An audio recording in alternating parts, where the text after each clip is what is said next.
Okey, kali ini kita akan belajar berkenaan dengan apakah gejala-gejala kanser ovary ya.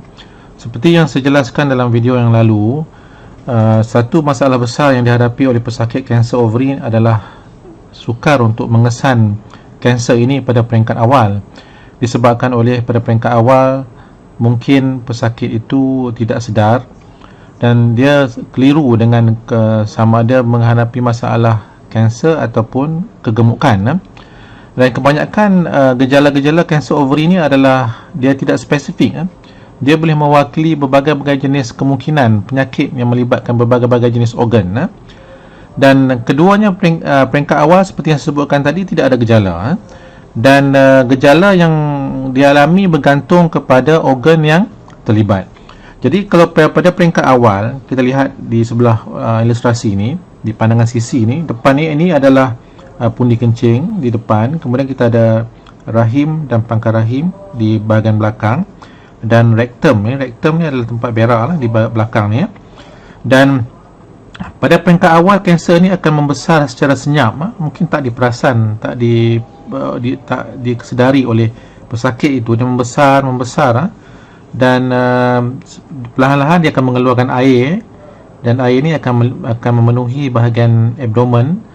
Pada peringkat awal mungkin air ni tak banyak, tetapi lama-kelamaan bila air ni banyak, barulah pesakit itu akan mengalami masalah buncit.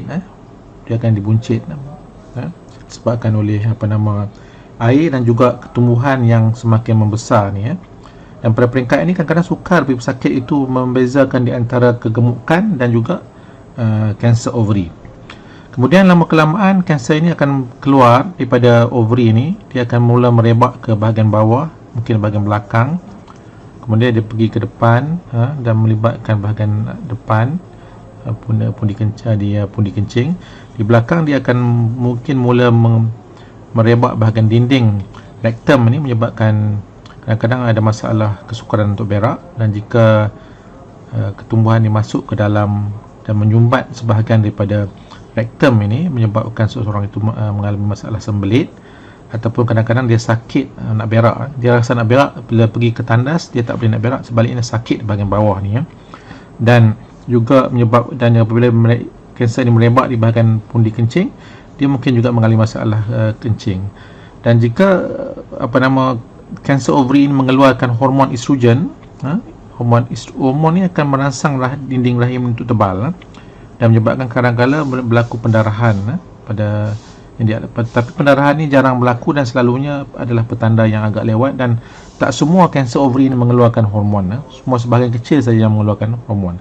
So ini adalah gejala-gejala awal yang kadang-kadang sukar bagi pesakit untuk perasan, untuk menyedari, dan selalunya mereka akan pergi bertemu dengan doktor-doktor lain dahulu untuk dan apabila kanser ovary itu telah merebak ke banyak tempat, contohnya ini adalah contoh pandangan depan abdomen, dan apabila kanser ovary ini telah merebak ke atas, dia juga boleh menyumbat usus kecil, dia juga boleh menyumbat usus besar, dan pada ketika ini boleh berlaku penyumbatan usus dan berlakulah kita panggil intestinal obstruction, dan pesakit ini akan muntah apabila masuk saja makanan sebabkan oleh penyumbatan, dan air akan bertambah, ascites ini akan bertambah, dan apa yang berlaku adalah perut semakin membuncit, dan pesakit mula merasa sukar untuk bernafas, sukar untuk baring secara mendatar, sebaliknya mereka sering kena duduk, tidur pun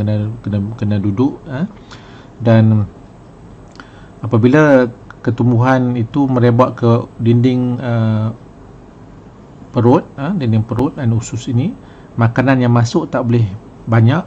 Apabila masuk sedikit saja pun dah ada rasa macam dah penuh, dan rasa sengkak dan sukar untuk bernafas. Ini disebabkan oleh kanser yang merebak di bahagian dinding perut, dan juga disebabkan oleh air ascites yang banyak di dalam rongga abdomen ini. Kemudian di samping itu, kanser ovary juga boleh merebak ke bahagian selaput pleura pada paru, yang boleh mengeluarkan air, dan air ini akan masuk ke dalam rongga pleura ni dan melimpah dan memenuhi rongga pleura hingga menyebabkan paru-paru ni dihimpit paru-paru ini dihimpit oleh air yang kita panggil pleural effusion ya. Dan apabila ini berlaku, pesakit ini akan mengalami masalah pernafasan yang serius, dan doktor perlu mengeluarkan air daripada dalam paru-paru ini. Kadang-kadang air daripada dalam rongga pleural ni ya. Dan kadang-kadang kanser itu merebak di bahagian hati ya. Hati, organ hati di sini ya. Ni hati. Okey, limpa di sini. Hati boleh mengalami masalah kegagalan hati, hingga pesakit itu kadang-kadang menjadi kuning, jaundice, dan kanser ini juga boleh merebak ke bahagian pundi empedu di sini ya.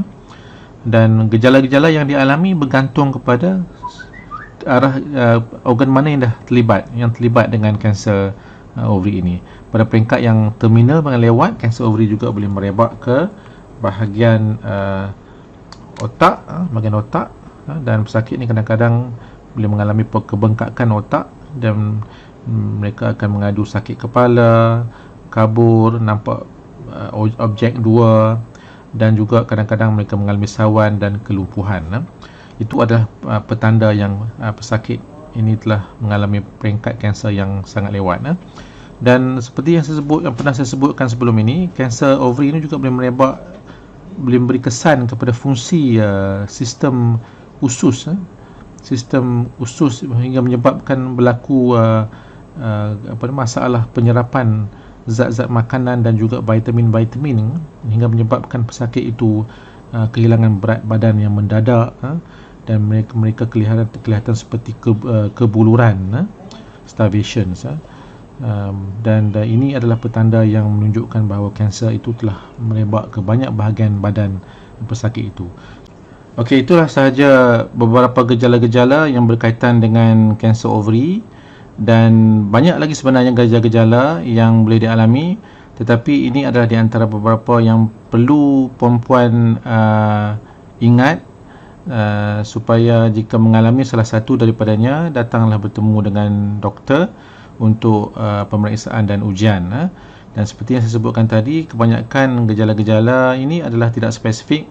Kerap kali pesakit-pesakit bertemu dengan doktor-doktor di jabatan lain dahulu sebelum dirujuk ke Jabatan Sakit Puan dan Perbidanan.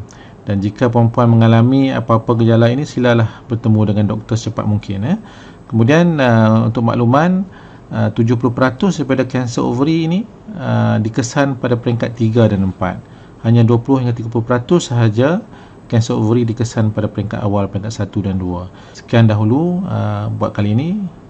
Saya ucapkan ribuan terima kasih di atas perhatian puan-puan dan tuan-tuan. Sekian, Assalamualaikum warahmatullahi wabarakatuh.